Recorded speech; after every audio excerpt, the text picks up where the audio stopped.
வணக்கம். ஒரு ஃபோட்டோகிராஃபர் வீடியோகிராஃபராக தான் உங்களுக்கான வீடியோ சார் இருந்தால் கண்டிப்பாக பார்த்துங்க.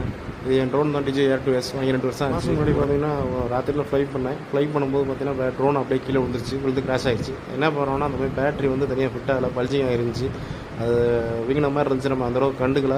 சரி கொஞ்சம் நேரம் சைக்கிள் தான் ஓட்டிருக்கோம், எதுவும் ஆகாதுன்ற நம்பிக்கையில் இப்படியே தான் பறக்க விட்டது. பார்த்தீங்கன்னா பறந்துட்டு இருக்கும்போதே பார்த்தீங்கன்னா பேட்டரி ரிமூவ் ஆயிடுச்சு.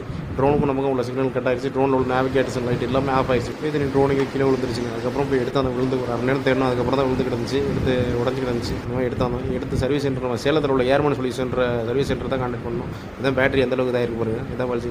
அப்புறம் அந்த சர்வீஸ் சென்டருக்கு அனுப்பிச்சு கொரியரில் அனுப்பிச்ச பிறகு ரெடி பண்ணி கொடுத்தாங்க. 22,000 ஆச்சு. கிம்பிள் எல்லாமே மாற்றினாங்க, கேலிப்ரேட் பண்ணி நல்லாவே இருக்குது. அதுக்கப்புறம் நம்ம அந்த பேட்டரி செக் பண்ணலாம். டேமேஜ் ஆன பேட்டரி இந்த மாதிரி கொஞ்சம் ஓப்பன் பண்ணி ட்ரை பண்ணோம். இந்த மாதிரி ஸ்மோக் ஆகிடுச்சு, ரொம்ப பெருசாகிடுச்சு. இந்த வீடியோவில் பின்னாடி பரட்டி காட்டுற பாருங்க, ரொம்பவே இருந்துச்சு. அந்த வீடியோ எடுக்கல.